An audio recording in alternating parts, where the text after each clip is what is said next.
कहानी उस समय की है जब एक छोटे से गांव में एक रहस्यमय महल की बातें फैल रही थीं। यह महल सुनसान सा हरित भरित जंगल के बीच बसा हुआ था और उसकी ऊंची दीवारें और काले चट्टानों से घिरी रहती थीं। लोग कहते थे कि रात के समय यहाँ अजीब सी आवाजें सुनाई देती हैं और अगर कोई वहाँ जाता है तो वह वापस कभी नहीं आता। इस गांव में रहने वाला एक युवक नामक राजत था। राजत ने कभी भी डर को अपने मन में जाने का मौका नहीं दिया था और वह हमेशा नए चुनौतियों का सामना करने के लिए तैयार रहता था। एक दिन उसने गांव वालों से महल के बारे में सुना और उनकी रोमांचक कहानियों ने उसकी रुचि को भड़का दिया।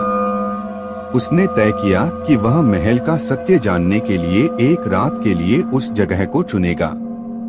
रात का समय आया और राजत ने अपनी बैग लेकर महल की तरफ रुख किया। जंगल की घने झाड़ियों के बीच जाते जाते उसने महल की ऊंची दीवारों को देखा। धीरे धीरे वह महल की दरवाजे की ओर बढ़ा और दरवाजा खुला हुआ पाया।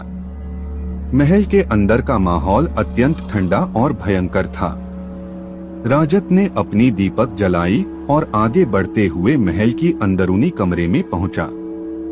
वहां एक बड़ा सिंहासन खड़ा था जिस पर एक पुरानी पुस्तक रखी गई थी।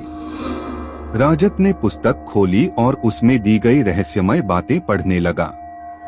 पुस्तक के अनुसार यह महल सचमुच में भूतों का घर था। बहुत साल पहले एक बड़ा साधु यहाँ आया था और यहाँ ध्यान लगाने का निश्चय किया था।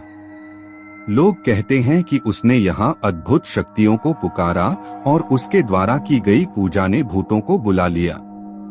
महल में भूतों ने साधु को कैद कर लिया और उसकी आत्मा को बर्बाद कर दिया। उसके बाद से यहाँ रात के समय अजीब अजीब आवाजें आती रहती हैं और यह महल भूतों का घर बन गया है। राजत ने पुस्तक को पढ़कर डर से कांपते हुए भी उसने तय किया कि वह यहाँ से वापस जाएगा। परंतु जैसे ही वह वापस जाने की कोशिश करता है, वह सुनता है कि पिछले कमरे से कोई आवाज आ रही है। राजत ने धीरे से उस ओर बढ़ते हुए देखा कि वहाँ एक पुराना तालाब है और उस तालाब की किनारे पर एक हीरे की अद्भुत चमक रही थी। धीरे धीरे वह चमकती हुई चीज की ओर बढ़ता है और देखता है कि वह चीज एक पुराना मोहरा है।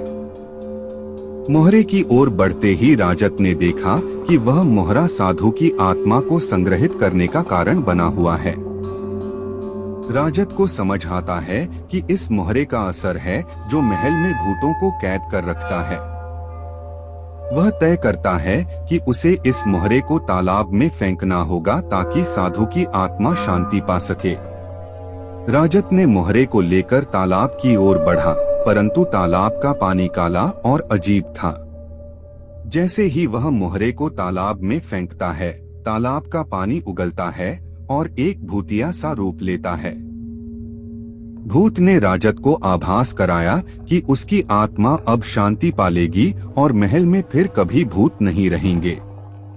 राजत के साथ हुआ यह सब दृश्य गांव के लोगों को सुनाई देता है और उन्हें यह पता चलता है कि राजत ने महल में जाकर भूतों की आत्मा को शांत किया है। गांव वाले राजत की बहादुरी को देखकर विश्वासघात होते हैं और वह गांव का हीरो बन जाता है। इसके बाद से वह महल भूतों से मुक्त हो जाता है और वहां के लोगों के बीच शांति बनी रहती है। राजत ने गांव को एक नया जीवन दिया और उसकी बहादुरी ने सभी को यह सिखाया कि कभी कभी हमें अपनी भयंकरी दुनियाओं का सामना करना पड़ता है ताकि हम और हमारे आसपास के लोग सुकून से जी सकें।